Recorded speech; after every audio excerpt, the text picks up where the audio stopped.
இன்னைக்கு செய்தி காலம் கடந்து போவோம். யோவான் 14:27 அது கீழே உள்ள வசனத்தை வாசிங்க. நான் போவேன் என்றும் திரும்பி உங்களிடத்தில்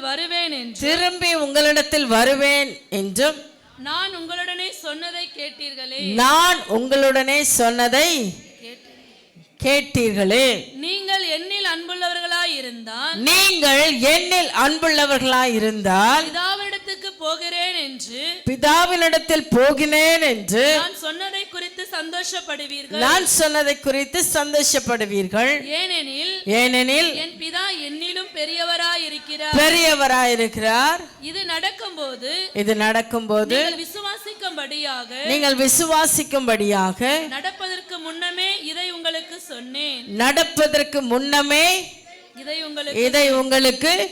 சொன்னேன். இப்படி ஆரம்பிச்சு அப்புறம் வரக்கூடிய எல்லா அதிகாரங்களையும் அவர் இந்த பூமியிலே படப்போகிற பாடுகளை குறித்தும் எப்படி காட்டி கொடுக்கப்பட போறார், அவர் மரித்து 3ஆவது நாள் உயிரோடு எழும்ப போகிறார், எல்லா காரியங்களையும் யாருக்கு சொல்லிட்டு போனார்? சீஷர்களுக்கு சொல்லிட்டார். எல்லா விஷயங்களையும் எல்லாவற்றையும் வெளியரங்கமாக தேவன் சீஷர்களுக்கு சொன்னார். அவர்கள் மூலமாக நமக்கும் சொல்லியிருக்கிறார். அல்லேலூயா. இப்போ இந்த சம்பவங்களை எல்லாம் நீங்கள் மனதில் வைத்து நீங்கள் யோவான் 20ஆம் அதிகாரம் 19ஆம் வசனத்தை வாசிங்க. வாரத்தின் முதல் நாளாகிய அன்றைய தினம் சாயங்கால வேளையிலே சீஷர்கள் கூடியிருந்த இடத்தில் யூதர்களுக்கு பயந்ததினால் கதவுகள் பூட்டி இருக்கையில் இயேசு வந்து நடுவே நின்று உங்களுக்கு சமாதானம் என்றார். இப்போ என்ன சம்பவம் நடந்துச்சு அப்படின்னா, இயேசு கிறிஸ்துவை சிலுவையில் அறுத்து முடிச்சாச்சு. அவர் உயிரோடு எழும்பிட்டார். ஏன்னு சொன்னால் 13ஆம் வசனத்தை வாசிங்க. அவர்கள் அவளை நோக்கி, ஸ்திரீயே ஏன் அழுகிறாய் என்றார்கள்.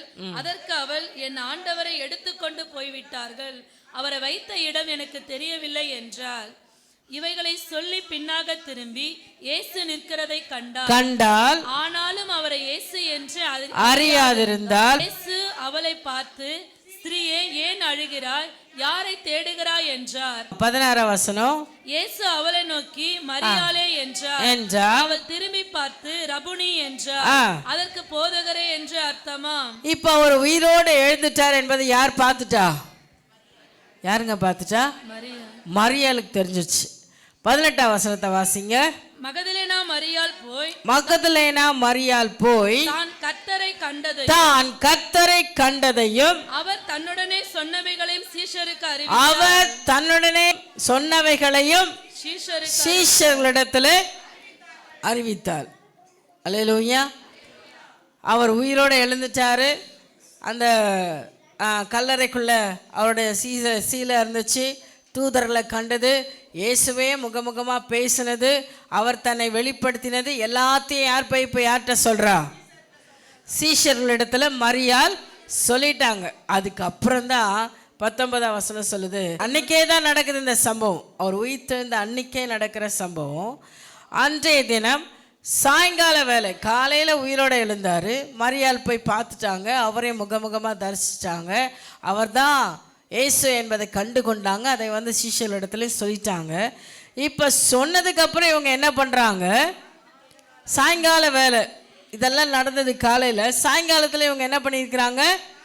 அவங்க கூடி இருந்த இடத்தில் யூதர்களுக்கு பயந்ததினால் கதவை போட்டிட்டு ரூம்குள்ளே உட்கார்ந்துருக்காங்க. ஏதோ ஒரு ரூம்குள்ளே இவங்க யூதர்களுக்கு பயந்தது. ஏன்னா இவருக்கே இந்த நிலைமை. இயேசு எப்பேற்பட்டவன்னு நம்ம எல்லாருக்கும் தெரியும், சீஷர்களுக்கு தெரியும். அவ்வளோ அற்புதங்களை செஞ்சவர், அவ்வளோ அதிசயங்கள். அப்படிப்பட்ட அவரையே கொண்டு போய் சிலுவையில் தொங்க விட்டாங்க. இப்போ அவரோட இருந்தவங்க நாம என்பது அவங்களுக்கு தெரியும். அதனால் இப்போ இவங்களுக்கு என்ன வந்துருச்சு? பயம். எப்படிப்பட்ட பயம் வந்துருச்சு?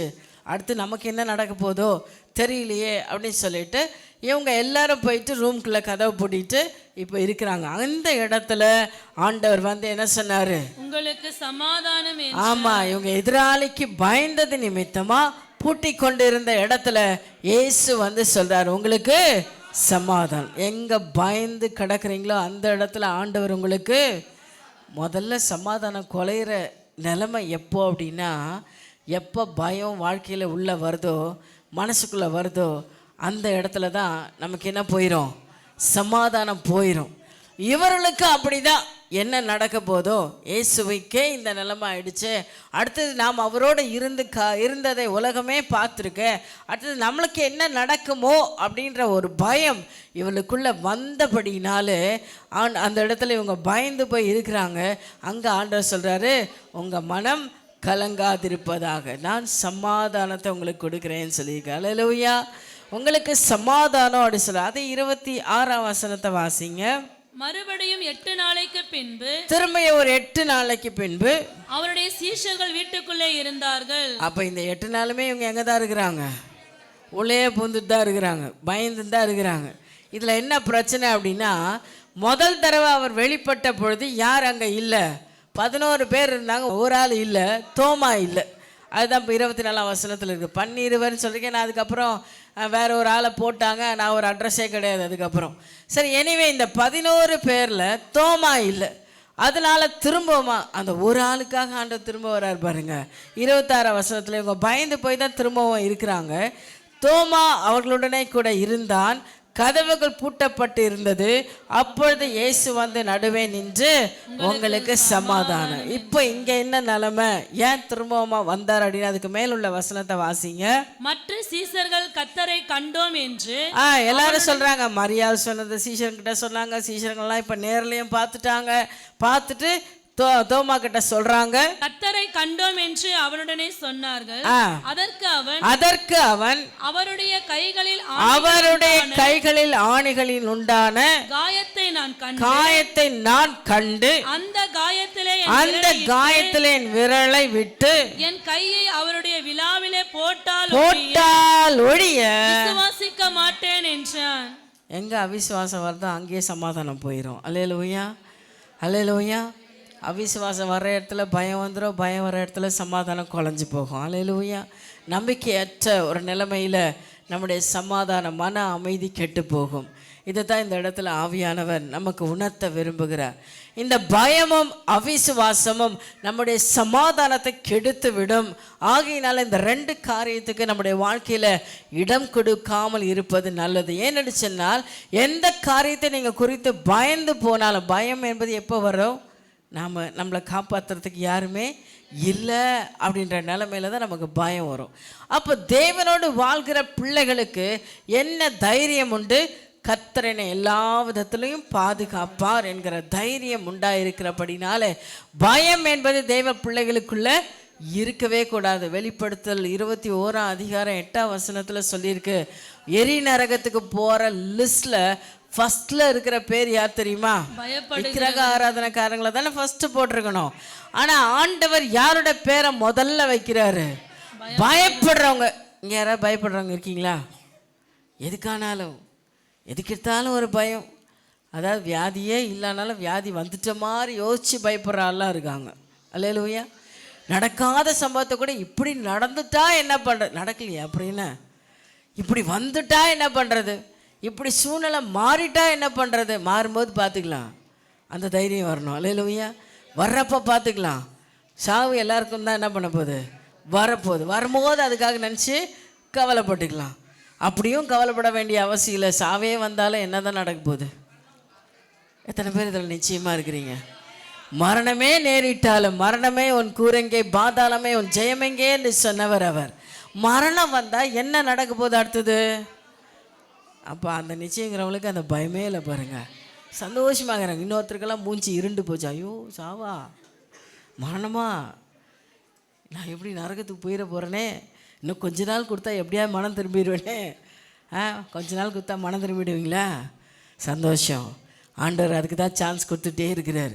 இன்னும் கொஞ்ச நாள், இன்னும் கொஞ்ச நாள், இன்னும் கொஞ்ச நாள், எப்படியாவது என் பிள்ளைங்களை மனம் திரும்பி என்னிடத்துல கொண்டு போயிடுவேன். அந்த நிச்சயத்தோடு தான் ஆண்டவரும் காத்திருக்கிறார். அல்லேலூயா. ஸோ மரணத்தை கண்டு தெய்வ பிள்ளைகள் எந்த இடத்துலையும் பயப்படவே கூடாது. அல்லேலூயா. அருமையான தேவச்சனமே, இந்த இடத்துல பார்த்தீங்கன்னா மக்கள் இப்போ இவங்க பயப்படுறதால எதுக்காக தான் பயந்துனுக்கிறாங்க? இந்த அவிசுவாசம் எதுக்கு வந்துச்சு? இந்த பயம் எதுக்கு வந்துச்சு? எங்கே தான் உயிர் போயிட போதோ அப்படின்றது தான். அப்போ இந்த இடத்துல அருமையான தேவதனமே, நீங்கள் ஒன்று புரிஞ்சுக்கொள்ளுங்க, அவிசுவாசமும் பயமும் தேவனை விட்டு உங்களை தூரமாக பிரிக்கும். இதுக்கு கொஞ்சமாக நம்ம இடம் கொடுக்கவே கூடாது. ஏன் சொல்கிறேன் அப்படின்னா, ஆண்டவர் எதையுமே அவங்களுக்கு சொல்லாமல் செய்யலை. அப்படி திடீர்னு இந்த சம்பவமாக நடக்கலை. அவர் சொல்லிட்டார், 14ஆம் அதிகாரத்திலே சொல்லிட்டார் இல்லையா, உங்கள் இருதயம் கலங்காமலும் பயப்படாமலும் இருங்க.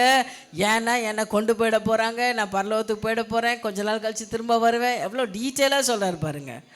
சொல்லிட்டு கடைசியா இது நடக்கும்போது நீங்கள் விசுவாசிக்கும்படியாக நடப்பதற்கு முன்னமே இதை உங்களுக்கு சொன்னேன். நடக்கிறதுக்கு முன்னாடியே அவர் சொல்லிட்டார், இதெல்லாம் நடக்கும் போது நீங்கள் என்ன பண்ணுங்க, எச்சரிப்பாக இருங்க, தைரியமாக இருங்க, உங்கள் இருதயம் கலங்காமலும் பயப்படாமலும் இருப்பதாக அப்படின்னு சொல்லிட்டு. ஆனால் இவங்க என்ன பண்ணாங்க, பயந்து போய் அலறிட்டு வீட்டை பூட்டிக்கிட்டு உள்ளே உட்காந்து அழுதுகிட்டு இருக்காங்க. எல்லாரும் கண்ணீர் வடிச்சிட்டு இருக்காங்க. சரி, அந்த இடத்துல ஆண்டவராகிய இயேசு தோன்றி உங்களுக்கு சமாதானம் அப்படின்னு சொன்னார். ஆனாலும் இவங்க இருதயம் அதை ஏற்றுக்கொள்ளவே இல்லை. அவங்க சூழ்நிலைகளை அந்த அந்த சூழ்நிலையை அவங்க மேலே எழுந்து வரவே இல்லை. லூக்கா 24:38 வாசிட்டு அப்புறம் வாசிங்க. அவர் அவர்களை நோக்கி, நீங்கள் ஏன் கலங்குகிறீர்கள்? நீங்கள் ஏன் கலங்குகிறீர்கள்? உங்கள் இருதயங்களில் சந்தேகங்கள் எழும்புகிறது என்ன? நான் தான் என்று அறியும்படி என் கைகளையும் என் கால்களையும் பாருங்கள். என்னை தொட்டு பாருங்கள். காண்கிறபடி எனக்கு மாம்சமும் எலும்புகளும் உண்டாயிருக்கிறது போல ஒரு ஆவிக்கு இராதே என்று சொல்லி. பூட்டி இருக்கிற வீட்டுக்குள்ள ஒரு மனுஷன் திடீர்னு உள்ள வந்தா அது என்ன நம்ம நினைக்க முடியும்? பரிசுத்த ஆவியில தேவனே உலாவனா கூட நம்ம கண்ணுக்கு என்னதான் தெரியும்? அப்படிதானே உனக்கு தெரிஞ்சிச்சு. கடல் மேலே ஆண்டவர் நடந்து தான் வந்தார். ஆனால் அவங்க எதை பார்த்து பயந்தாங்க தெரியுமா? ஆவேசம் வந்துடுச்சின்னு பயந்தாங்களாம். அப்போ விசுவாசம் இல்லாத ஆளுக்கு தேவனை பார்த்தாலும் என்னவா தான் தெரியும்? பிசாசுமா தான் தெரியும். கர்த்தரே உங்கள் பக்கத்தில் இருந்தாலும் அது பிசாசு மாதிரி தான் உங்கள் கண்ணுக்கு தெரியும். அல்லேலூயா. அதை தேவனை விசுவாசிக்கிறவங்களுக்கு தான் பரிசுத்த ஆவியானோட சத்தம்னு தெரியும். அல்லேலூயா. அருமையான தேவஜனமே, ஏன்னா 37 வாசிங்க. அவர்கள் கலங்கி பயந்து ஒரு ஆவியை காண்கிறதாக. ஏன்னா பூட்டி வச்சிருக்கிற வீட்டுக்குள்ள இப்ப இவர் வந்திருக்கிறாரு. இவர் உயிரோடு எழுந்துட்டாருன்ற செய்தியை இவர்கள் கேட்டிருந்தாலும் இப்ப என்ன வந்திருக்கோன்னு இவங்க நினைச்சுக்கிட்டாங்க, ஆவிதான் வந்திருக்கும். அவர் வந்திருக்க மாட்டார். அவர் உயிரோட எழும்புனான்றது இவங்க நம்பிக்கை இல்லை. அவர் செத்து போன அவருடைய ஆவி தான் இந்த நம்ம வீட்டுக்குள்ளே வந்திருக்கு. ஏன்னா மனுஷனால என்ன பண்ண முடியாது, பூட்டப்பட்ட வீட்டுக்குள்ளே நுழைய முடியாது. இப்போ எவ்வளோ ப்ரூவ் பண்ணுறாரு பாருங்களேன். நம்முடைய முட்டாள் பசங்களுக்கும் ஆண்டவர் எவ்வளோ தெளிவாக பேசி பேசி புரிய வைக்கிறார்.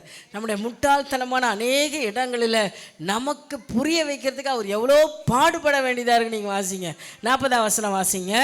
தம்முடைய கைகளையும் கால்களையும் அவர்களுக்கு காண்பித்து கூட அவனுக்கு சந்தேகம். காயப்பட்ட கையை காட்டுறாரு, காலை காட்டுறாரு, பார்ப்பா ஆணி அடிச்சது இருக்கு, விழாவில பார்ப்பா ஓட்டை இருக்கு, எல்லாத்தையும் காட்டுறாரு. ஆனாலும் சந்தோஷத்தினால் அவர்கள் இப்ப அவங்களுக்கு கொஞ்சம் சந்தோஷம் வந்துருச்சு. விசுவாசாமல் ஆச்சரியப்படுகையில் புசிக்கிறதுக்கு ஏதாகிலும் இங்கே உண்டா என்று இப்போ இவங்களுக்குள்ள என்ன இல்லை, முழுமையா அவர் தான் என்பதை விசுவாசம் இல்லை. அவங்களுக்குள்ள விசுவாசத்தை தூண்டிவிட, அவங்களுக்குள்ள தைரியத்தை உண்டாக்க, அவளுக்குள்ள தான் உயிர்த்தெழுந்த காரியத்தை புரிய வைக்கிறதுக்காக ஆண்டவர் இப்ப என்ன செய்யறாரு, பொரித்த மீன் துண்டத்தையும் தேன் கூட்டு துணிக்கையும் அவர் கொடுத்தார்கள். அவைகளை அவர் வாங்கி அவளுக்கு முன்பாக புசித்து. அல்லேலூயா, அல்லேலூயா. அருமையான தேவச்சனமே, ஒரு மனுஷன் தேவனை அறிந்து கொள்ளாவிட்டால், தேவனை அவருடைய வல்லமையும் அறியாவிட்டால், எவ்வளோதான் அவர் அற்புதம் செஞ்சாலும் அவரை கடைசி வரல உணரவே முடியாது. அல்லேலூயா. இங்க பார்த்தீங்கன்னா 44 வாசிங்களேன். அவர்களை நோக்கி, மோசேயின் நியாயப்பிரமாணத்திலும் தீர்க்கதரிசிகளின் ஆகமங்களிலும் சங்கீதங்களிலும் என்னை குறித்து எழுதியிருக்கிறவைகள் எல்லாம் நிறைவேற வேண்டியது என்று நான் உங்களோடு இருந்தபோது உங்களுக்கு சொல்லிக் கொண்டு வந்த விசேஷங்கள் இவைகளே. இப்ப நடந்து முடிஞ்ச எல்லாத்தையும் திரும்ப ரீகலெக்ட் பண்றாரு. இதெல்லாம் நான் எப்போ சொல்லிட்டேன்ப்பா உங்களுக்கு, நீங்க தான் என்ன பண்ணாட்டீங்க, மறந்துட்டீங்க, எல்லாத்தையும் மறந்துட்டீங்க. அது மாத்திரம் இல்லை, நீங்க என் கையும் காலையும் தொட்டு பாருங்க, நான் ஆவி இல்லை, நான் உங்கள் தேவன் தான், நான் ஆண்டவராக இயேசுதான் என்பதை அவர் நிரூபணம் பண்ணும்படி என்னை தொட்டு பாருங்கன்றாரு. ஒரு ஆவிக்கு என்ன இருக்காது? சரீரம் இருக்காது, எலும்பு இருக்காது. ஆனால் நீங்கள் என்னை தொட்டு பாருங்க, சரீரம் இருக்குது, எலும்பு இருக்குது, எல்லாம் இருக்குன்னு தொட்டு பார்க்க சொல்கிறார். அல்லேலூயா, அல்லேலூயா. இது தோமா மட்டும் இல்லை, அங்கே இருக்கிற அத்தனை கூட்டமாக அந்த குழப்பத்தில் இருந்த ஆட்கள் தான். நைஸாக பழைய தோமா மேலே போட்டாங்க. எல்லாருக்குமே அது பிரச்சனையாக தான் இருந்துச்சு. இப்போ தான் ஆண்டவர் தெளிவாக சொல்ல, சரி உனக்கு அதுலேயும் டவுட்டு கிளியர் ஆகலையா, நீ சாப்பிட்ற மாதிரி நானும் சாப்பிட்டு காட்டுறேன், கொண்டு வா. மீனை சாப்பிட்றாரு, தேனை சாப்பிட்றாரு, இப்போ அது புரிஞ்சுக்கிறீங்களா நான் உயிரோடு இருக்கிறேன்றத? அல்லேலூயா. எத்தனை பேர் நீங்கள் புரிஞ்சுக்கிட்டீங்க உயிரோடு இருக்கிறாருன்றத? அல்லேலூயா.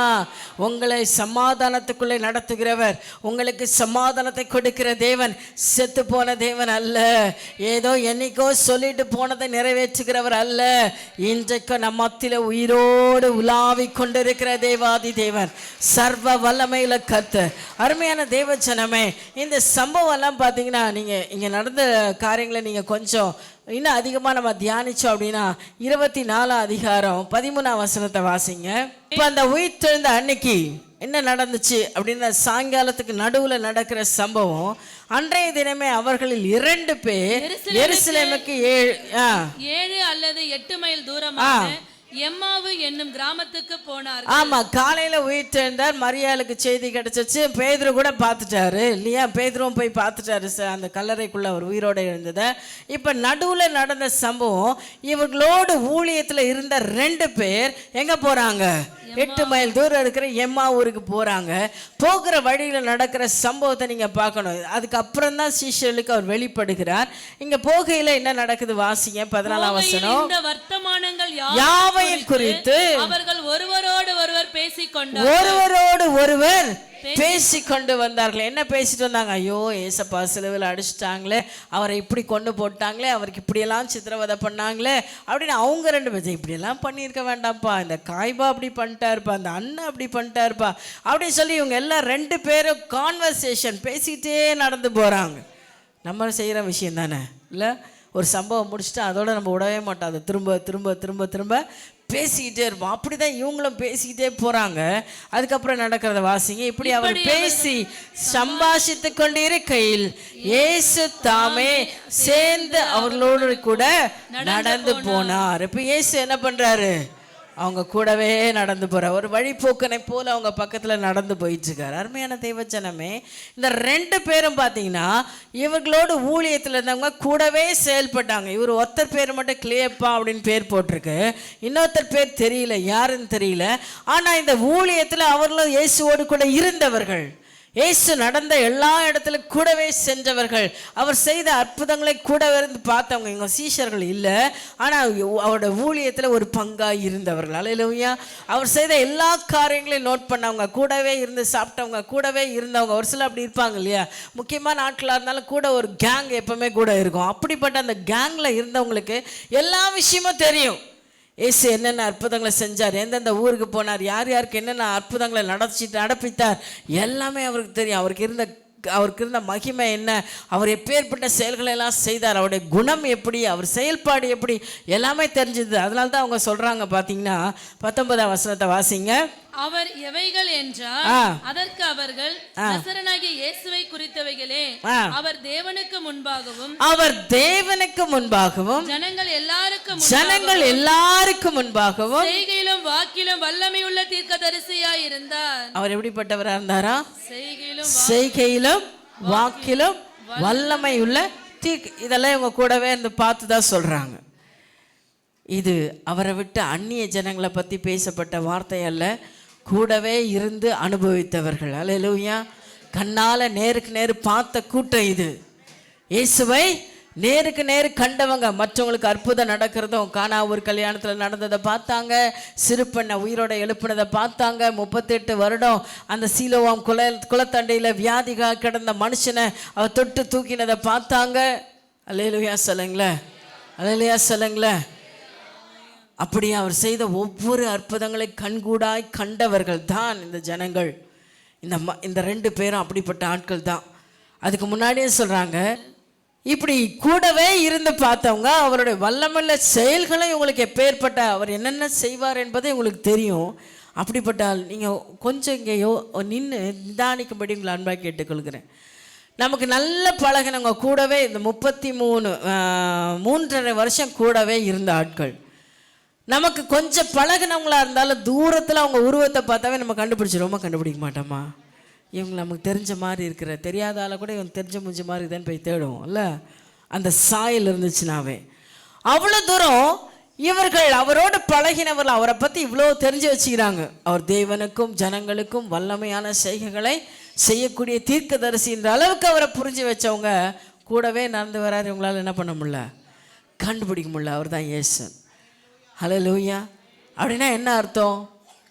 அவர் சொன்னதெல்லாம் இதுவரையும் அவர் செய்வே, அவர் சொல்லிட்டு போனார். ஏற்கனவே சொல்றதெல்லாம் இவங்கள தான் கேட்டாங்க. ஆனால் எதையுமே அது நடந்துரும்னு இவங்க என்ன பண்ணல? நம்பலை. உயிரோடு அவர் வந்துட்டாரு என்பதை இவங்க நம்பலை. ஏன்னு சொன்னால் இதுக்கு முன்னாடி மரியாள் பேசுனது இவங்க கேட்டிருக்கிறாங்க. ஏன்னா இங்கே அடுத்த பேச்சு அவங்கெல்லாம் பேசுகிறாங்க. 12ஆம் வசனம் வாசிங்க. பேதுருவோ எழுந்திருந்து கல்லறையின் இடத்திற்கு ஓடி அதற்குள்ளே குனிந்து பார்க்கையில் சீலைகளை தனிப்பட வைத்திருக்க கண்டு சம்பவித்ததை குறித்து தன்னில் ஆச்சரியப்பட்டு கொண்டு போனான்.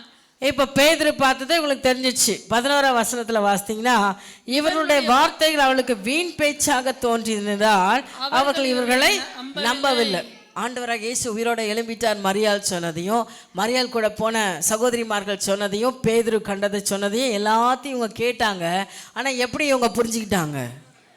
அவர் வல்லமையான தீர்க்கதரிசி. இதுவரையிலும் யாருமே உயிரோட எழும்பலையே இல்லையா? சாமுவேல் இருந்தார், பெரிய பெரிய தீர்க்கதரிசி எரேமியா இருந்தார், எசேக்கியேல் இருந்தார், தானியேல் இருந்தார், ஏசாயா இருந்தார். எல்லாரும் செத்து போயிட்டாங்க. அவங்க வரல. இவங்க அவங்களில் ஒருத்தரை இவங்கள நினச்சிக்கிட்டாங்க. அல்லேலூயா. எலியா இருந்தார், எலிசா இருந்தார். ஸோ இந்த கூட்டத்தில் இயேசு கிறிஸ்துவும் அவரும் ஒருத்தர் தான். அவரால் எல்லாமே செய்ய முடியும். ஆனால் உயிரோடு எழுந்துருவேன்னு அவர் சொன்னதை நிறைவேற்றுவார் என்கிற விசுவாசம் இல்லாத கூட்டமாக இருந்தாங்க. அல்லேலூயா. இன்றைக்கி நாம் கூட எத்தனை பேர், நிறைய பேர் நமக்கு தெரியும், அவங்களுக்கு அற்புதம் நடந்துச்சுங்க, ஆண்டவர் இப்படியெல்லாம் அதிசயம் செய்கிறவர், அப்படியெல்லாம் அதிசயம் செய்கிறவர், அவர் நல்லவர் தான், வல்லவர் தான், எல்லாம் தெரியும். ஆனால் வாழ்க்கையில் ஒரு சின்ன பிரச்சனை அவங்களுக்கு வந்துச்சுன்னு வச்சுக்கோங்களேன், என்ன ஆகிடுவாங்க? அவ்வளோதான், ஃப்ளாட் ஆகிடுவாங்க.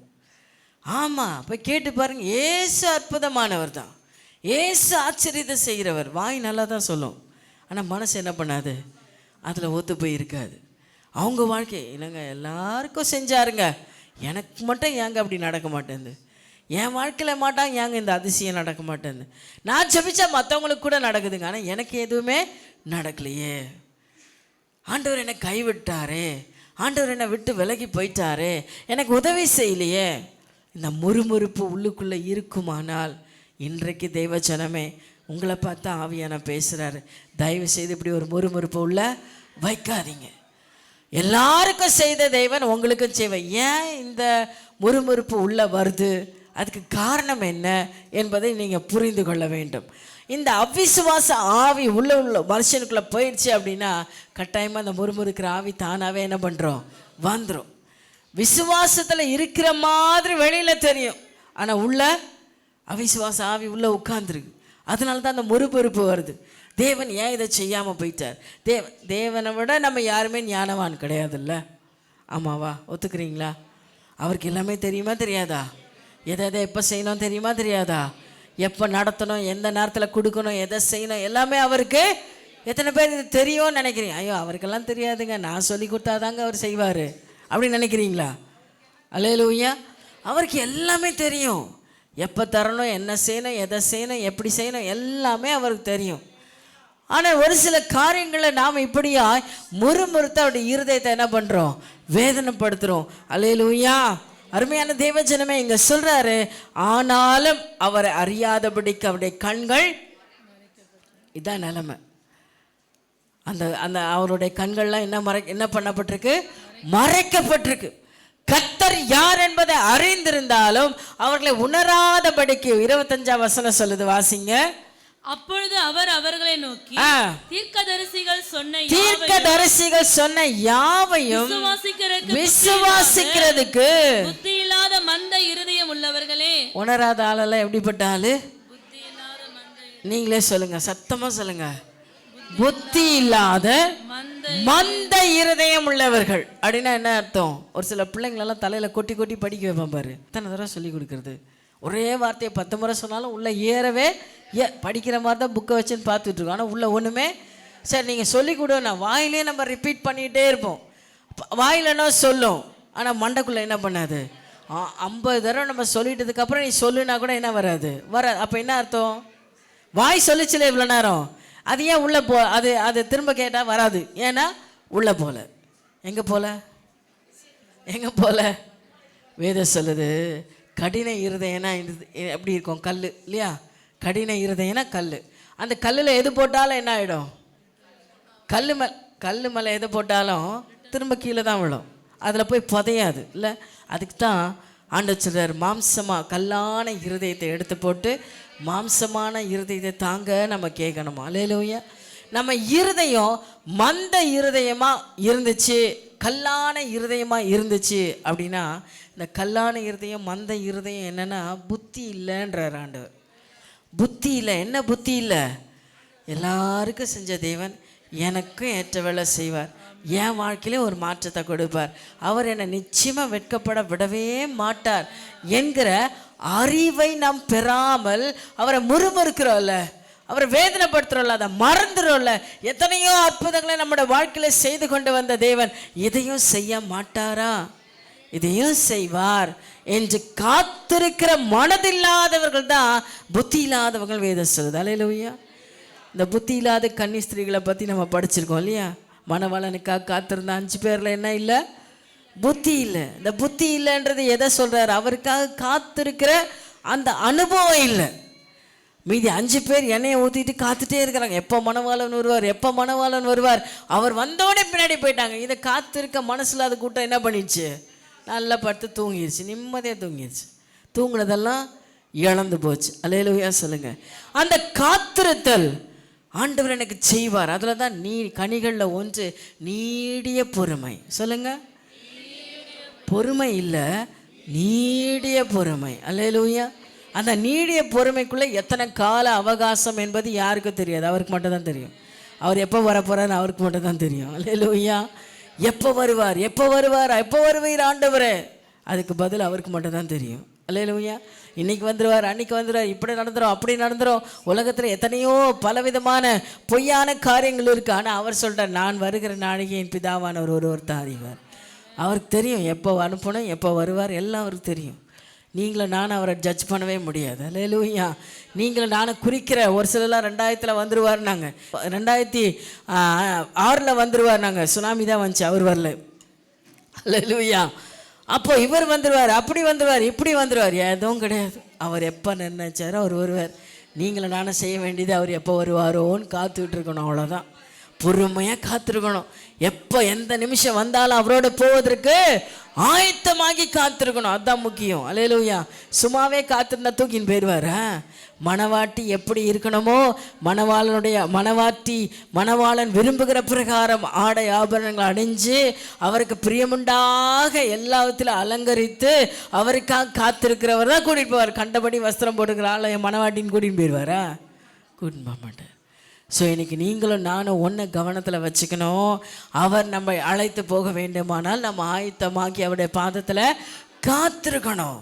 நீடிய பொறுமையோடு காத்திருக்கணும். இன்றைக்கெல்லாம் பரிசுத்தத்தை ஒரு நாள் காத்துக்கிட்டேன், இன்றைக்கி மறுநாள் தானே பாருன்னா அவர் வரல, 2 நாள் ஆகும் போல், பார்த்துக்கலாம், நடுவில் கொஞ்சம் ஏதாவது கசமசா பண்ணிக்கலாம், அப்படிலாம் வேலைக்கு ஆகாது. அல்லேலூயா.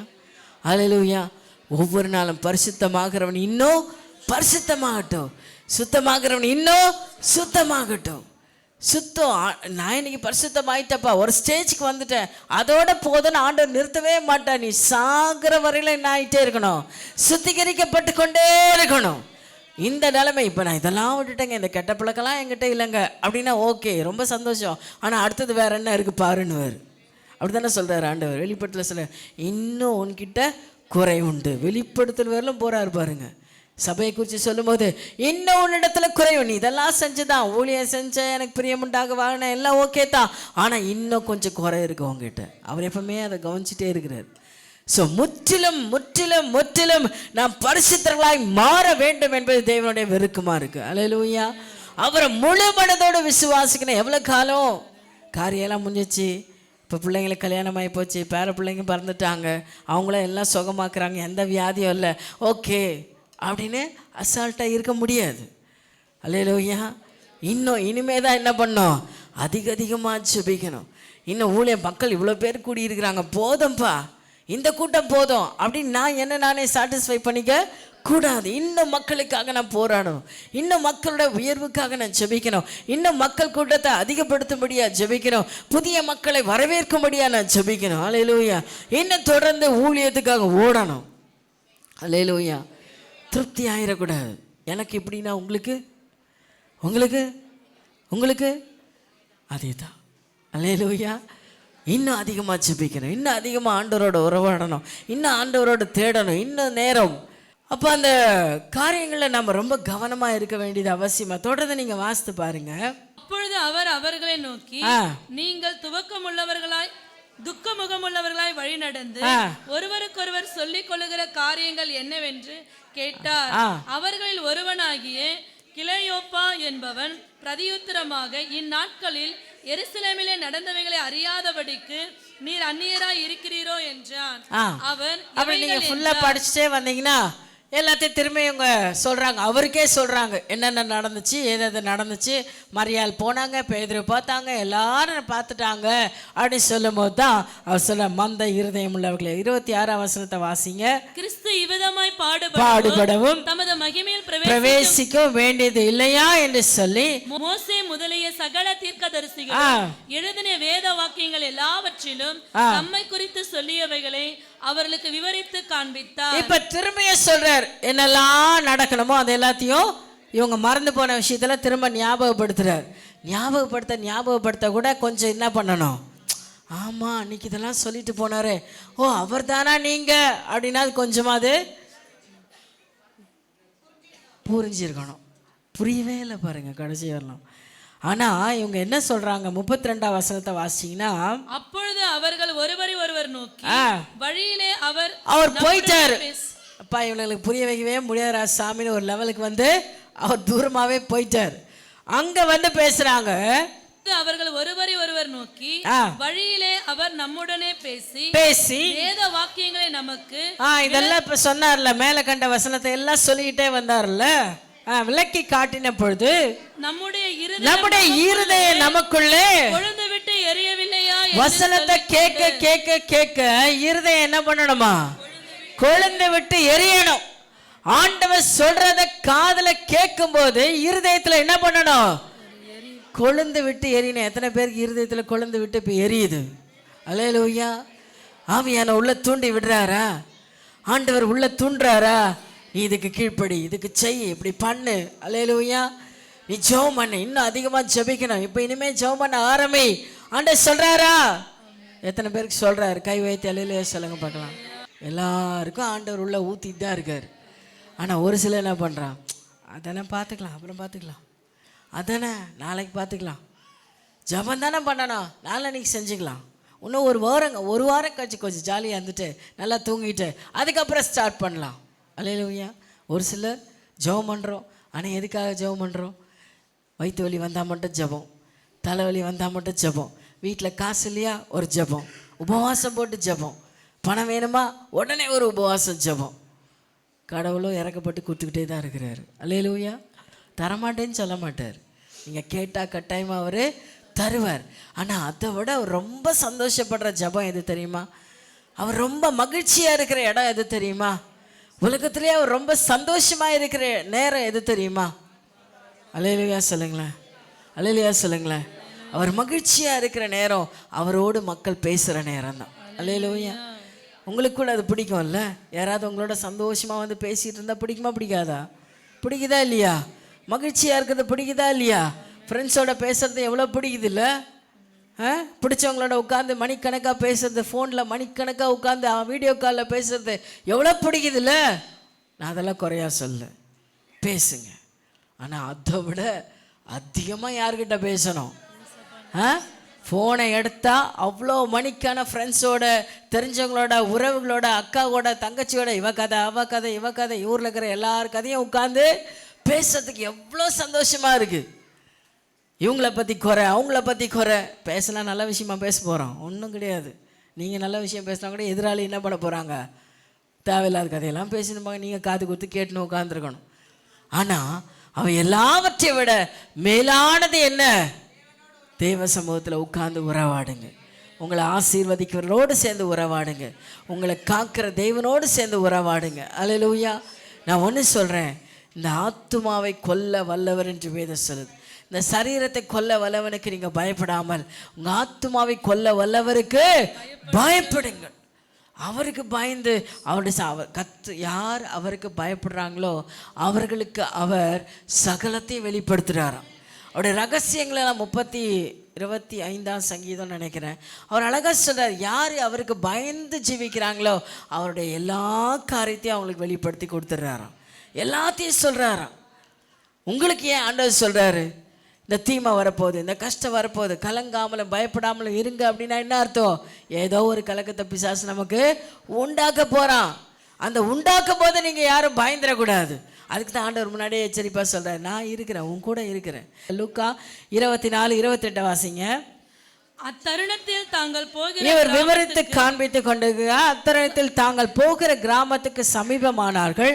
அப்பொழுது அவர் அப்புறம் போகிறவர் போல காண்பித்தார். ஒரு சில நேரம் அவர் இதை செய்கிறார். அப்புறம் போகிறவர் போல போல அவர் போலாமான்ற மாதிரி கொஞ்சம் அப்படியே டைவர்ஷன் காட்டுறாரு. அல்லேலூயா. இதில் இன்னும் ரொம்ப நீங்கள் அழகாக பார்க்கணும் அப்படின்னா மார்க் 4:48 வாசிங்க. மார்க் 6:48. மார்க் 6:48. அப்பொழுது காற்று அவர்களுக்கு எதிராக இருந்தபடியினால், ஆமா, காற்று அவர்களுக்கு எதிராக இருந்தபடியினால் அவர்கள் தண்டு வலிக்கிறதை வருத்தப்படுகிறதை அவர் கண்டு, இவர் இந்த இடத்துல என்ன நடக்குது அப்படின்னா, ஆண்டவர் தனித்து அங்க கரையில நிக்கிறாரு. இவங்களை எல்லாம் முன்னாடி அனுப்பிட்டார். இவங்க படகுல போயிட்டு இருக்காங்க. பயங்கரமான காற்று புயல் எழும்புது. இவங்க தண்டு வலிக்கிறத பார்த்து ரொம்ப கஷ்டப்படுறாங்கன்றதை இவர் எங்கேருந்து பார்க்குறாரு? கவனிக்கிறீங்களா? எங்கேருந்து பார்க்குறாரு? கரையில நின்று பார்க்குறாரு. இவங்க கஷ்டப்பட்டு அந்த போட்டை தள்ள முடியாம, அந்த தண்டு வலிக்கிறத முடியாம கஷ்டப்படுறத அவர் அங்க நின்று பார்க்குறாரு. அல்லேலூயா. நீங்க என்ன கஷ்டப்பட்டாலும் அவர் நின்று பார்த்துட்டு தான் இருக்கிறார். அவர் பார்வைக்கு மறைவானது எதுவுமே இல்லை. அவர் பார்வைக்கு எதையும் மறைக்க முடியாது. நீங்கள் ரகசியமாக கஷ்டப்பட்டாலும் சரி, பகிரங்கமாக கஷ்டப்பட்டாலும் சரி, உங்கள் இருதயத்துக்குள்ளே நீங்கள் குமரி கொண்டு இருந்தாலும் ஆண்டவர் அதை காண்கிறவராக இருக்கிறார். அல்லேலூயா. எல்லாம் அவருக்கு தெரியும். அதை எங்கேருந்து பார்க்குறாரு? தூரத்துலேருந்து பார்க்குறாரு. பார்த்துட்டு சரி என்னதான் பண்ணுறாங்க அப்படின்னு விட்டுருலங்க. நீங்கள் தொடர்ந்து வாசித்தீங்கன்னா ராத்திரியில் 4ஆம் ஜாமத்தில் கடலின் மேல் 4ஆம் ஜாமம் வரல வெயிட் பண்ணுறாரு. இவங்க கடல்லே தத்தளிச்சு தான் இருக்கிறாங்க. போட்டை எடுக்கிறாங்க, ஒன்றும் நவர மாட்டேங்குது. போராடி கொண்டிருக்கிறத அவர் பார்க்குறாரு. 4ஆம் ஜாமத்தில் அவர் என்ன பண்ணுறாரு? கொஞ்ச நேரம் வெயிட் பண்ணி பார்த்துட்டு கடலின் மேல் நடந்து அவர்களிடத்தில் வந்து அவர்களை கடந்து போகிறவர் போல் பக்கத்துல வந்துட்டு அப்புறம் என்ன பண்றாரு? கொஞ்சம் கடந்து போறவர் போல, கண்டுக்காம போறவர் போல இருக்கும். வேதம் சொல்லுது, ஒரு நொடி இமைப்பொழுதில் அவர் நம்மை கைவிட்டார், நித்திய கிருபையுடன் அவர் நமக்கு இறங்குகிறார். எத்தனை பேர் இதை உணர்ந்து கொண்டு இருக்கிறீங்க? அல்லேலூயா, அல்லேலூயா. இமைப்பொழுது அவர் கைவிடுவார். கடந்து போகிறவர் போல காணப்பட்டார். அவரை பார்த்துட்டு தான் எல்லாம் ஆவேசம் அலறுது. வேற அவரை காப்பாற்ற வந்த தேவனை கூட புரிஞ்சிக்க முடியாத கூட்டமாக இருக்கு. யார் தான்? சீஷ கூட்டம் தான். அவரோடையே ஒரே தட்டில் உட்கார்ந்து சாப்பிட்ட கூட்டம் தான். அவரோடையே படுத்து உறங்கினவர்கள் தான். ஆனாலும் அவங்களுக்கு என்ன அறிவு இல்லை? அவர் வந்திருக்கிறது இயேசுதான்ற அறிவு இல்லை. பாருங்க, இன்னைக்கு அப்படிப்பட்ட கூட்டமாக நாம் இராதபடிக்கு ஜாக்கிரதையாக இருப்போம். தெய்வ ஜனமே, நாம் அறிந்து கொண்ட இயேசு எப்பேற்பட்டவர் என்பது எல்லாம் தெரிஞ்சிருந்தாலும் இன்னும் அவிசுவாசியம் பயத்துக்கும் நீங்கள் இடம் கொடுத்து கொண்டு இருந்தீங்கன்னா நீங்கள் பெற வேண்ட ஆசீர்வாதத்தை முழுமையாக நாம் பெற்றுக்கொள்ள முடியாது. அல்லேலூயா. இங்கே பார்த்தீங்கன்னா அவர் அப்பாலே போகிறவர் போல காணப்பட்டார். ஆனால் என்ன பண்ணல? போலங்க. அதை நீங்கள் புரிஞ்சுக்கோங்க. அவங்க எல்லா கஷ்டத்துலையும் அவர் கூட தான் இருக்கிறாரு. அவர் பக்கத்தில் தான் இருக்கிறாரு. ஏன் அப்போ வெயிட் பண்ணுறாரு? உடனே வந்து ஏன் அவங்களுக்கு உதவி செய்யலை? நம்ம கேட்போம், ஏன் உடனே எனக்கு செய்யக்கூடாதா? உடனே எனக்கு பண்ணக்கூடாதா? உடனே எனக்கு என் சத்தத்தை கேட்டு வந்துடக்கூடாதா? வரமாட்டார். ஏன் தெரியுமா? நீ யாருன்னு அவருக்கு தெரியணும். நீ அவரை கூப்பிட்றியா? நீ எதை கூப்பிட்ற? எது மேலே நம்பிக்கை வச்சுருக்க? பணத்தை கூப்பிட்றியா? மனுஷன் கூப்பிட்றியா? உறவுகளை கூப்பிட்றியா? யார் மேலே நம்பிக்கை வச்சுருக்குன்னு அவருக்கு தெரியணும்ல. அல்லேலூயா, அல்லேலூயா. நீங்கள் அவரை கூப்பிட்டா உடனே வந்துடுவார். இவங்க யாரும் அங்கே கூப்பிடல. ஆமாம் தானே? இவங்க கடலில் நெருக்கடி வந்துடுச்சு, ஓட்ட முடியல. என்ன பண்ணோம்? ஆமாம், இவ்வளோ காரம் அங்கே போய் உட்காந்து நல்லா சாப்பிட்டு வந்தோமே, இவ்வளோ ஆச்சரியம் செய்தார், நம்ம கஷ்ட நேரத்துக்கு அவர் உதவி செய்வார், இயேசுவே எங்களுக்கு இறங்கோ, இல்லை ஆண்டவரேன்னு கூப்பிட்டுருக்கலாம்ல, கூப்பிடவே இல்லை. பார்த்துக்கோங்க, அமைதியாக இவங்களே போராடிக்கிறாங்க, இவங்களே ஜெயிச்சிடலான்னு நினைக்கிறாங்க, ஆனால் முடியவே இல்லை. அல்லேலூயா. அவர் பக்கத்தில் வந்து நின்று பார்க்குறாரு, சரி இவங்க இன்னும் இந்த நிலமையில கூட நம்மளை கூப்பிட மாட்டாங்க அப்படின்னு அவர் விலகி போல. அதுதான் அவருடைய இரக்கம், அதுதான் அவருடைய தயவு. என்ன செஞ்சார் பாருங்க. அவர் கடலின் மேல் நடக்கிறதை அவர் கண்டு ஆவேசம் என்று எண்ணி சத்தமிட்டு அலறினார்கள். அவர்கள் எல்லாரும் அவரை கண்டு கலக்கமடைந்தார்கள். உடனே அவர் அவர்களுடனே பேசி, திடன் கொள்ளுங்கள், நான் தான், பயப்படாதிருங்கள் என்று சொல்லி உதவி செய்யற ஆளை பார்த்தே இவங்க என்ன பண்றாங்க, கலக்கம் அடைகிறாங்க, பயந்து அலறாங்க. ஏன்னா இவங்க இயேசுவை யாருன்னு இன்னும் முழுசா கண்டு கொள்ள. இவங்க இருதயம் மந்த இருதயமா இருக்கு, புத்தி இல்லாதவங்களா இருக்கிறாங்க. அல்லேலூயா. அவங்க இருதய கடினத்தின் நிமித்தமா இயேசுவின் வல்லமையை எல்லாம் தெரிஞ்சிருந்தா கூட அந்த இயேசுவின் வல்லமை உணராமல் இருக்காங்க. அதுதான் அவங்களோட நிலைமை. அல்லேலூயா. நம்முடைய இருதய கடினத்தின் நிமித்தம் அநேக நேரம் அவருடைய வல்லமை நம்ம உணராமல் போகிறோம்.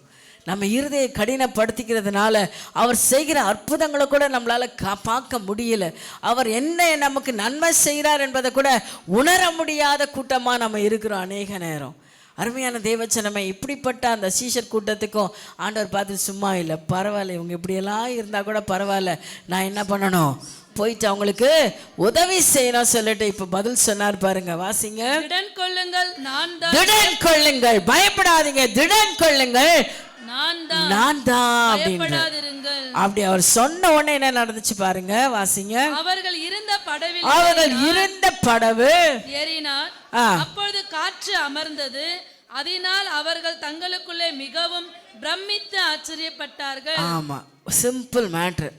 அவர் கூப்பிட்டாலும் வந்து உதவி செய்வார், கூப்பிடாம போனாலும் அவர்களை தேடி வந்து உதவி செய்கிறவர் தாங்க நம்முடைய ஆண்டவராக இயேசு. நீங்க கூப்பிட்டா மட்டும் இல்லை, நீங்க கலங்கி தவிக்கிற யார் உதவி செய்வான்னு கலங்கி புத்தி இல்லாம நிறைய நேரம் நம்முடைய கல்லான இருதயத்தை வச்சுக்கிட்டு நாம் அவரை தேடாம இருக்கும் பொழுது கூட அவர் இறங்கி வந்து நமக்கு உதவி செய்கிற தேவன். அல்லேலூயா. ஆனால் அது அட்வான்டேஜாக நம்ம எடுத்துடக்கூடாது. ஏதோ ஒரு சந்தர்ப்பம் ஓகே, ஆனால் அதையே நம்ம ப்ராக்டிஸ் பண்ணிங்க. நம்ம கூப்பிடாட்ட நான் ஜோமன்னாக்கிட்ட கூட ஆண்டவர் என்ன நல்லத்தானே வச்சுருக்கிறார், நான் ஆண்டோடைய சமூகத்தில் சேராக்கட்டி கூட எனக்கு எல்லாம் தான் ஊழியம் செய்யாட்டு கூட என் ஆண்டவர் நல்லத்தானே வச்சுருக்கிறாரு. அல்லேலூயா. நல்லா தான் வச்சுருப்பார், நல்லா தான் வச்சுருப்பார், எந்த குறையும் வைக்க மாட்டார். ஆனால் எங்கே வந்து பதிலை கொடுத்துருவார். எங்கே வந்து பதில் கிடைக்கும் தெரியுமா? நியாய தீர்ப்பில் வந்து பதில் கிடைக்கும். இங்கெல்லாம் நல்லா தான் இருக்கிற மாதிரி இருக்கும், ஆனால் கடைசி முடிவில் தான் நமக்கு என்னன்றது விளங்கும். அல்லேலூயா. அல்லேலூயா சொல்லுங்க. அவருக்கு முன்பாக நம்மை தாழ்த்தி ஒப்பு கொடுக்கலாம். அருமை தேவச்சனமே, இந்த இடத்துல பார்த்தீங்கன்னா அவர் அப்புறம் போகிறவர் போல காணப்பட்டாலும் அவர் ஜனங்களுடைய சத்தத்தை கேட்கிறவர். 29ஆம் வசனத்தை வாசிங்க. லூக்கா 24:29. அவர்கள் அவரை நோக்கி நீர் எங்களுடனே தங்கியிரும். இவர் கொஞ்சம் அப்படி போறாருன்னு தெரிஞ்ச உடனே இப்ப இவங்க என்ன பண்றாங்க, நீர் வந்து எங்களோடு தங்கியிரும் என்று சொல்லி சாயங்காலம் ஆயிற்று, பொழுதும் போயிற்று என்று அவரை வருந்தி கேட்டுக்கொண்ட. அருமை தேவச்சனமே, இன்னைக்கு செய்தி இதுதான். இன்னைக்கு நீங்களும் நானும் அவரை வருந்தி நம்மோடு அழைத்து சேர்த்து கொள்ள வேண்டும். அல்லேலூயா. ஏதோ ஜெபம் கடமைக்கு ஒரு ஜெபம், நேரத்துக்கு ஒரு ஜெபம் அப்படியெல்லாம் இல்லை. ஒவ்வொரு நிமிஷமும் அவர் நம்மளோட சேர்ந்துருக்கணும், நாம் அவரோட சேர்ந்து வாழ வேண்டும் என்கிற ஏக்கத்தோடு அவரை வருந்திக்கு ஆண்ட சொல்ல, ஒவ்வொருடைய வாசல்ல நின்று நான் என்ன பண்ணுவேன், கதவை தட்டுகிறேன், ஒருவன் என் சத்தத்தை கேட்டு கதவை திறந்தால். டெய்லி அதிகாலை 5 மணிக்கு ஒவ்வொரு வீட்டு வாசல் கதவை ஆண்டவர் தட்டுறாரு. அல்லேலூயா. எத்தனை பேர் கேட்டிருக்கீங்க? அப்படியா? அப்படிலாம் எங்கள் வீட்டில் யாரும் தட்டினதே இல்லையே சிஸ்டர். நாங்கள் நல்ல லாக்கு 3 லாக் போட்டு தான் படுத்துருக்கோம், இதுவரையிலும் தட்டுற சத்தத்தை நான் கேட்டதே இல்லையே. அப்படி தானே? அப்படி தானே? எத்தனை பேருக்கு தட்டுற சத்தம் கேட்குதுன்றவங்க மட்டும் கை வைத்துங்க பார்க்கலாம். எப்போ ஒரு சிலருக்கு தான்ப்பா கேட்குது, எல்லோரும் கேட்கல. ஆனால் எல்லார் வீட்டு வாசலே ஆண்டவர் நின்று கதை தட்டுறார். கரெக்டாக 4 மணிக்கு 3:30 மணிக்கெல்லாம் அலாரம் அடிக்குது, அதை ஆஃப் பண்ணி வச்சுட்டு ஒரு சில அலாரம் அச்சினே இருக்கும், பக்கத்தில் காதுகிட்ட தான் இருக்கும், எலும்பு கண்ணே திறக்காது. ஏன் தான் அந்த அலாரம், அதுவும் 10 நிமிஷத்துக்கு ஒரு தடவை 10 நிமிஷத்துக்கு ஒரு தடவை நான் எழுப்பி கேட்பேன், எதுக்கு இந்த அலாரம் வச்சுருக்க, எதுக்கு 5 நிமிஷத்துக்கு ஒரு தடவை 5 நிமிஷம் ஒரு அடிச்சுனே இருக்கும். ஆனால் ஒன்றுமே அவங்க காதில் கேட்காது. அப்படி ஒரு அலாரம் எதுக்கு? எத்தனை பேருக்கு அந்த அனுபவம்லாம் இருக்குது? அல்லேலூயா. உங்கள் வீட்டில் ஆண்டவர் முதல்ல வாசலை தட்டுறாரு, உங்கள் ஃபோனும் அலாரம் அடிக்குது. பாவம் நீங்கள்லாம் நல்லவங்க தான், எழுந்து ஜெபிக்கணும்னு ஆசைப்பட்டு தான் அலாரம் வைக்கிறீங்க. ஆனால் அந்த அலாரம் காதில் சத்தம் உள்ள போக மாட்டேங்குது. ஏன் தெரியுமா? இருதயம் மந்தமாகி போய் கிடக்குது. உங்கள் இருதயம் புத்தி இல்லாத மந்த இருதயமாக. புத்தி இருக்கிறவங்க என்ன பண்ணுவீங்க? விழிச்சு கொள்ளுவீர்கள். விழித்திருந்து ஜெபம் பண்ணுங்கள். அதுதான் விழிப்பாயிருன்னு ஆண்டவர் சொல்லியிருக்கிறார். நீ விழிப்பாயிருந்து என்ன பண்ணோம்? தேவனோட சேரணும். இந்த விழிப்பு என்பது நம்ம கண்ணை முழிச்சிட்டு பார்த்துருக்கிறது இல்லை. தூங்குனா கூட உங்கள் புத்தி தெளிவாக இருக்கணும். அல்லேலூயா. இந்த விழிப்பு இருக்கிறவங்கள தான் சின்ன சத்தம் கேட்டால் கூட என்ன பண்ணுவாங்க? டக்குன்னு முழிச்சு எழுந்து ஓடுவாங்க. அல்லேலூயா. அல்லேலூயா சொல்லுங்க. நல்லா ஜெபிக்கிறவங்களுக்கு அலாரமே தேவை கிடையாது. அல்லேலூயா. அலாரம் முன்னாடி அவங்க கண்ணு என்ன பண்ணோம்? விழிச்சிடும். அலாரம் எப்போ அடிக்கும்னு காத்துருக்கும். அதான் தாவீது சொல்றார், எப்பொழுது விடியும் என்று நான் காத்திருக்கேன், விடிய காலத்தின் விழிப்புக்காக காத்திருக்கிறேன்ற. அதுதான் அற்புதமான அனுபவம் தெய்வச்சனமே. எப்போ அலாரம் அடிக்கும் அதுக்கு காத்திருக்கிறது அனுபவம் தான் நமக்கு தேவையாக இருக்குது. அலாரம் அடித்தாலும் எழும்பாத அனுபவம் இல்லை. இன்றைக்கி ஒவ்வொருவரும் நம்ம ஒப்பு கொடுக்கணும். போன வருஷம் போச்சு, எப்படியோ போயிடுச்சு, பரவாயில்ல. 2025 கஷ்டப்பட்டு ஓட்டி விட்டுட்டோம். 2025க்குள்ளே சந்தோஷமாக வந்துட்டோம். இந்த வருஷம் நமக்கு இன்னும் மன மகிழ்ச்சியாக இருக்கணும். அல்லேலூயா. நீங்கள் கஷ்டப்பட்டு ஓட்டக்கூடாது. 2026 இந்த வருஷம் ஒவ்வொரு நாளும் நீங்கள் மகிழ்ச்சியாக ஆரவாரத்தோட இந்த நாட்களை கழிக்கணும். அல்லேலூயா. குறையில்லாத கழிக்கணும். என்ன வந்தாலும் நீங்கள் மகிழ்ச்சியாக இருக்கணும். எது வந்தாலும் நீங்கள் சந்தோஷமாக இருக்கணும். எந்த சூழ்நிலை வந்தாலும் நீங்கள் ஆரவாரித்து மகிழ்ச்சியாக இருக்கணும்னா தேவ சமூகத்தில் காத்திருக்கணும். அல்லேலூயா. தேவ சமூகத்தில் அதிகமாய் காத்திருக்கணும். வாலிய பிள்ளைங்க காலையில் எழும்புங்க. அல்லேலூயா. அல்லேலூயா வராது. காலையில் எழும்பி ஜெபம் பண்ணுங்க. வாலிய பிள்ளைங்க எத்தனை பேர் எழுந்து ஜெபம் பண்ணுறீங்க? காலையில் எழுந்து அப்பா மண்டையில் வந்து மொட்டு 4 போட்டால் கூட திரும்பி கவுந்து தூங்குற ஆட்களும் இருக்குது. அல்லேலூயா. இன்றைக்கி கொஞ்சம் விழிப்புக்கு இடம் கொடுங்க. உங்கள் வாழ்க்கை அஸ்தமனமாகாதபடி நீங்கள் வாழ்ந்திருக்க தேவன் கொடுக்குற ஆலோசனையை பெற்றுக்கொள்ளுங்க. அருமையான தேவச்சனமே, இந்த மக்கள் வருந்தி தன்னிடத்தில் கூப்பிட்டார்கள்னு சொல்லு அழைக்கிறாருங்க. வாங்க ஆண்டவர், நீங்கள் கூப்பிட்டா தான் ஆண்டவர் வருவாருங்க. யாரையும் ப்ரெஷர் கொடுத்து ஆண்டவர் உள்ளே வந்து அவர் உட்காந்து அற்புதம் செய்ய மாட்டார். நீங்கள் வேணால் வாசித்து பாருங்கள், புதிய ஏற்பாடு முழுவதும் வாசிங்க. அவர் போய் அற்புதம் செய்த எல்லா இடத்துலையும் நீ என்னை விசுவாசிக்கிறாயா, நான் இதை செய்வேன் என்று நீ விசுவாசிக்கிறையா, நான் இதை தருவேன் என்று நீ நம்புறியா? அல்லேலூயா. நம்புறவங்களுக்கு தான் அற்புதம், செயல்படுறவங்களுக்கு தான் ஆச்சரியம், அதை காத்திருக்கிறவங்களுக்கு தான் அதிசயம். அல்லேலூயா. அப்படியா இந்த காலை வேளையில் ஆவியான உங்கள் ஒவ்வொருவரும் கூட பேசுகிறார். ஆண்டவருக்கு உண்மையாக காத்துருங்க. இந்த 2026ஆம் ஆண்டு உங்கள் வாழ்க்கையில் சமாதானமாய் கடந்து போக வேண்டுமானால், மகிழ்ச்சியாய் கடந்து போக வேண்டுமானால் அதிகாலையில் விழித்து அவருடைய பையன் அதிகாலை எப்போ வேணால் ஜெபம் பண்ணலாம்ல, எப்போ வேணால் ஜெபம் பண்ணலாம், தப்பு இல்லை. அந்தி சந்தி மத்தியான வேலை எப்போ வேணாலும் ஜெபம் பண்ணலாம். ஆனால் ஆண்டவர் எதிர்பார்க்கிறது எப்போ தெரியுமா? முதன்மை முதல் காரியம் அவர்கிட்ட நிற்கணும்னு அவர் ஆசைப்படுறார். இந்த அதிகாலை விழிப்பு கர்த்தரின், சொல்லுங்க, அதிகாலை விழிப்பு கர்த்தரின். ஆமாம், இல்லைன்னா என்ன இருக்கும்? எந்த சாயல் அங்கே இருக்கும்? மூதேவி சாயல் அங்கே உட்காந்துருக்கும். தரித்திரம் தூங்குறவனுக்கு என்ன இருக்கும்? வாசப்படியில் தரித்திரம் படுத்திருக்குமா.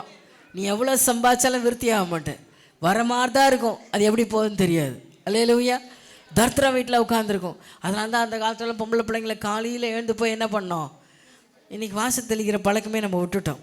அது என்னது? காலையில் உங்களை விழிப்பாக்கிறதுக்கு உன் வீட்டு வாசலை கூட்டு பெருக்கு. அப்படி போய் தண்ணியில் காலையில் கை வச்சு பாருங்க, எப்படி ஆயிரும்? உடம்பு பிரிஸ்காகிடும். என்ன பிள்ளைங்களா, காலையில் எழுந்து 5 மணிக்கு வீட்டு வாசல் பெருக்குறீங்களா? என்னம்மா ஐரின் நான் இப்போ சாரி பேரை மாற்றி சொல்லிட்டேன். நான் ப்ரைஸி, இனிமேல் காலைல 5 மணிக்கு வாசலை பெருக்கு, சரியா? என்னப்பா அவங்க தான் பெருக்கணும், நீங்களாம் பெருக்கக்கூடாது. இல்லை, எல்லோரும் பெருக்கலாம். அது இப்போதுலேருந்தே பழகிக்கோங்க. நாளைக்கு அப்படியே பொண்டாட்டி மாதிரி வேலை செய்ய மாட்டா, வீட்டில் எல்லாம் வேலையும் செஞ்சு பழகிக்கோங்க. அல்லேலூயா. இதெல்லாம் நான் விளையாட்டுக்கு சொல்ல, சீரியஸாக சொல்கிறேன். பெண்கள் காலையில் எழும்புங்க. உங்கள் வீட்டில் தரித்திரம் போகணும், உங்கள் சுகம் பெருகணும், குடும்பத்தில் ஆரோக்கியம் வரணும்னா காலையில் எத்தனை மணிக்கு எழும்பணும்? 5 மணிக்கு எழும்புங்க. எழுந்து வேலையெல்லாம் செஞ்சுட்டு நீங்கள் சீக்கிரம் 8:30 மணிக்கு பிள்ளைங்களெல்லாம் அனுப்பிச்சிட்டு பார்த்துக்கோங்க. 10-11 மணிக்கு எழுந்து திரும்ப வேலை பாருங்கள். திருப்பி 12-1 மணிக்கெல்லாம் செஞ்சு சாப்பிட்டுட்டு திரும்ப படுத்துக்கோங்க. உங்களை யாருமே கேட்க ஆள் இல்லை. அல்லேலூயா. உங்களை கேட்குறதுக்கே ஆள் இல்லை. உங்கள் ராஜ்யம்தான். ஆனால் அதிகாலையில் எழும்புகிற வீட்டில் தான் ஆசீர்வாதம் தங்கும். நான் நிச்சயமாக சொல்கிறேன்.